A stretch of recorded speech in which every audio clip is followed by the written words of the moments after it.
So ఇప్పుడు ఒక Riddle ఆయన ఓకే యాజ్ యూజువల్ నేను చెప్తాను, నువ్వు దాన్ని కనిపెట్టాలా. కానీ టైం చాలా short okay and it is very easy. Okay ఏమంటే నాకు చేతులు ఉంది కానీ నేను క్లాప్ చేసే కాయలేదు. నేను ఎవరు? చేతులు క్యాప్స్ చేసే కాయలా? ఎస్. What's that? ఆన్సర్. చేతులు ఉంది క్లాప్స్ చేసే కాయలా?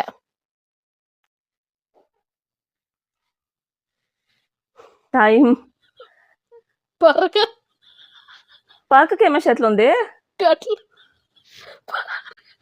పరకట్లు. ఆన్సర్ తెలియకుండా చెప్పు, నేను చెప్తాను. టైం అయిపోతుంటే టెన్షన్ స్టార్ట్ అవుతుంది నేను చెప్పేది. చెప్పు. చేతులు ఉంది క్లాప్స్ చేసే కాయలా? ఎలా అని ఆన్సర్ చెప్పు అని నేను. ఆప్షన్స్ ఇవ్వచ్చు కదా. Option 1, option 2. టైం రన్ అవుతాడు. ఏమిది నేను ఇప్పుడు క్లోజ్ చెప్పాక అవుతుండలేదో. It is very easy. చేతులు ఉంది క్లాప్స్ చేసే కదా, చేతులు కట్టుకొని ఉంటారు అందుకే. ఆన్సర్ తెలియదు అని చెప్పు, నేను చెప్తాను. తెలీదు. క్లాక్. అది ఎట్లా చేతులు ఉంది? ముళ్ళున్ హ్యాండ్స్ అని కూడా అంటారు కదా. సో ఆన్సర్ వచ్చేసి క్లాక్.